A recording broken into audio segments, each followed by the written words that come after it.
Imagine this. You moved across the country 3 years ago from the greatest city in the world to one of the most hated cities in America. Let's be honest. Why did I do it? For the hell of it. And not only did I move to LA once, but as of just recently, twice. I know. Who would do that? Why did I, and how am I still surviving? Well...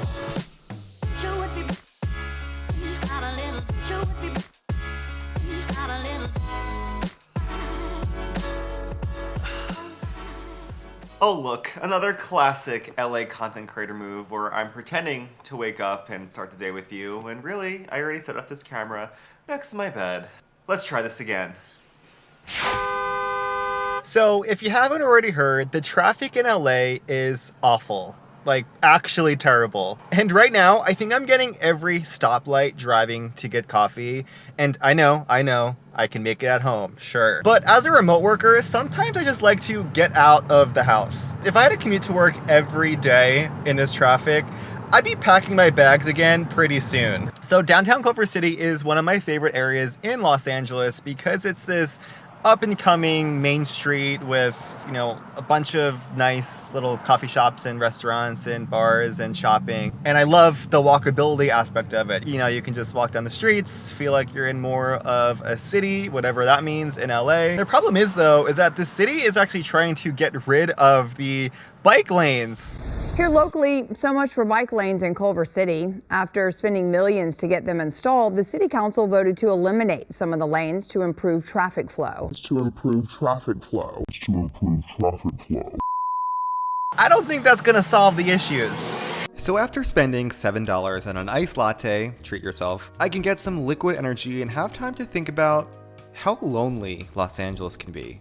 Everyone is always either in their cars or their apartments, so seeing people in real life, especially as a native New Yorker, is really important to me. And people watching is one of my favorite activities. So is staring at the historic Culver Hotel, which is where the Munchkins stayed and partied at during the filming of The Wizard of Oz. Fun fact. After I finish downing my artisan latte, I walk right over to the new Culver City erewhon, where all the wealthy people and locals and tourist wannabes spend $18 for almond butter and $36 for sea moss gel. It's kind of crazy that you'd think living in a sunny place would be the cure for your sanity, but instead the marketing of LA and erewhon is that you can't really survive here unless you're consuming WonderCom mushroom gummies, mood shoes, and their perfectly batched and color-coordinated lettuce and vegetables. Seriously, what even is erewhon, aside from representing the word nowhere backwards? Just a few months ago, I was shopping at the Brentwood erewhon right next to Spencer Pratt. And I mean, I didn't know what was more shocking, an $18 Hailey Bieber strawberry glazed skin smoothie, or seeing a reality TV villain in real life. Doing normal things like grocery shopping at erewhon of all places? What even is LA? Because sometimes I truly feel like none of it is real. Like it's all just a parody of itself. But as much as I used to once fangirl seeing celebs in public, it gets just a bit more common when you live in a place like this. I mean, when you live in a place where one of the biggest tourist attractions is literally a bare pink wall for people to take photos of themselves, your eye roll game gets leveled up just a bit more.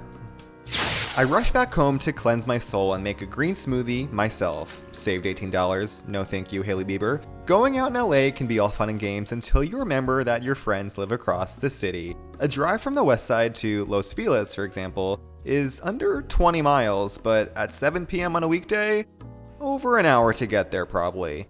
Do I go or stay home? Well, if I didn't just move back to LA, maybe I'd take a night in, but since the city feels new again, fine. And just like I feared, it took over an hour.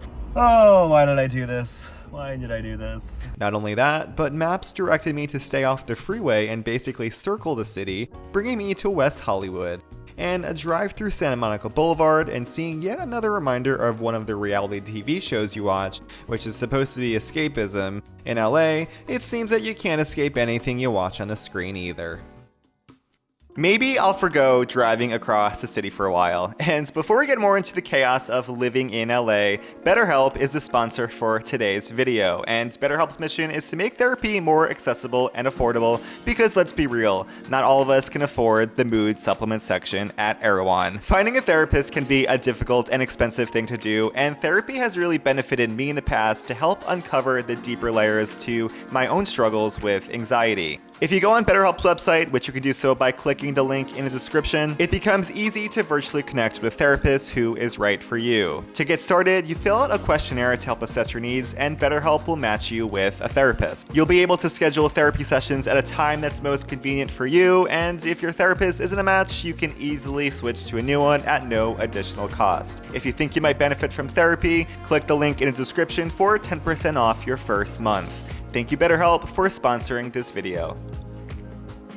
Since LA can sometimes be aggressively lonely, especially when you work remotely, something really important to help keep your sanity is to have friends close by. And by close by, I mean walking distance close by. Because having to drive to either your workplace or to silly things like expensive artisan lattes or strawberry glazed skin smoothies, and bear that traffic that comes with it, you better hope that you have something close by. And that something is my friend Rohan. Hey Ro, okay, so since I just moved back to LA, I need some advice. How do you stay mentally sane living here? I would say the number one thing, surround yourself with good people. The number two thing, you need balance. So you either go home and bed rot after work every night, or you go dancing on tables until 5 a.m. and wave at your neighbor while they're getting ready for work in the morning. So you're saying you moved all the way from London to dance on tables? Yes, exactly. Okay, so I take it back. Maybe having friends close by is good for some things, like cooking together or watching YouTube videos, and saving $6 a gallon on gas to drive across the city for your friends, because in LA, everything is so far from each other, gas is expensive, and it takes forever to get anywhere, so it makes sense that people are primarily homebodies.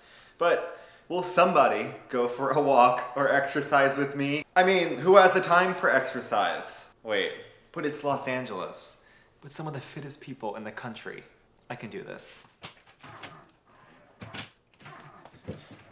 After I change. So I hit up a West Side friend and accidentally told her to meet me at the Culver City steps when really I meant the Culver City stairs. Yes, there's a difference, and they're very different from each other. And we're off to hike.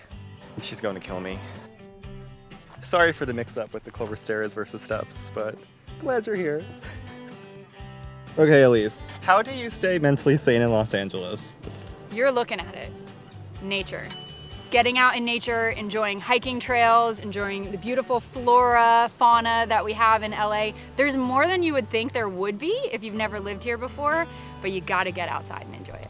And Elise is 100% right. No matter where you live, getting outside is truly my way to disconnect from everyday stresses and watching the city from above, especially with a friend. You recognize how much hustle and bustle is happening down below at every given moment as you're above it all smelling the flowers. Seriously, it's therapeutic. I've also been participating more in group hikes, thanks to Elise, who got me out of bed at 7 a.m. on a Saturday morning to hike to the Wisdom Tree and the Hollywood sign. Not an easy one by any means, but an early day accomplishment, I guess. Seriously, even for introverts like myself, meetup groups are really a lifesaver when you move to a new city because everyone is there for the same reason, to meet others and just be together. And a morning hike paired with a nighttime concert downtown, hell yeah, Fred again, because don't forget, LA is the entertainment capital of the world, and my day feels absolutely complete.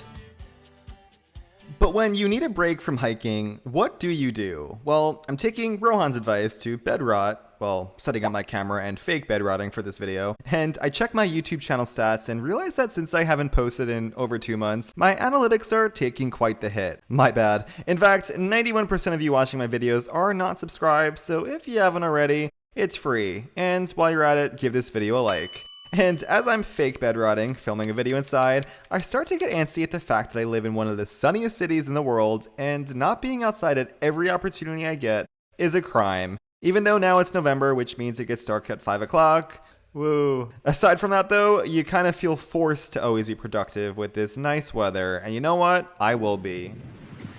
Being at the beach in November is not typical to many places except for Southern California. I used to dream about winter beach days back when I lived in the Northeast, and now I find myself missing the fall foliage. Those crisp mornings drinking a chai tea latte under a warm, fuzzy blanket. Without seasons, I feel like I'm losing my mind. I have no concept of time anymore. I mean, it's November.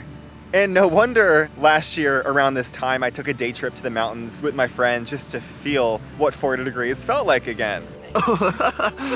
Yeah, that's 45 degrees. But you know what, guys? Maybe the key to finding happiness and sanity in LA is a happy place. And by happy place, I don't just mean a physical location, because how many people are gonna say the beach is my happy place? Well, so does Karen in Clearwater Beach, Florida. Instead, my happy place is truly a feeling of doing a hobby that just makes me feel like me here. And that's two things. First, filming content. Although I'm not gonna lie, after having built a larger audience than I'm used to, it gives me a bit of imposter syndrome.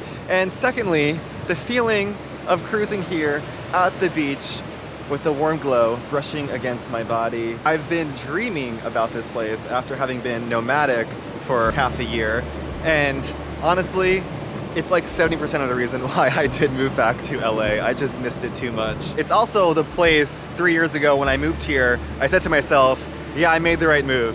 So I'm feeling that way again right now. How to stay mentally sane in Los Angeles?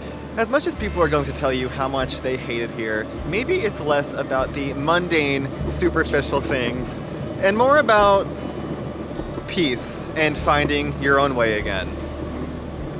It's good to be back.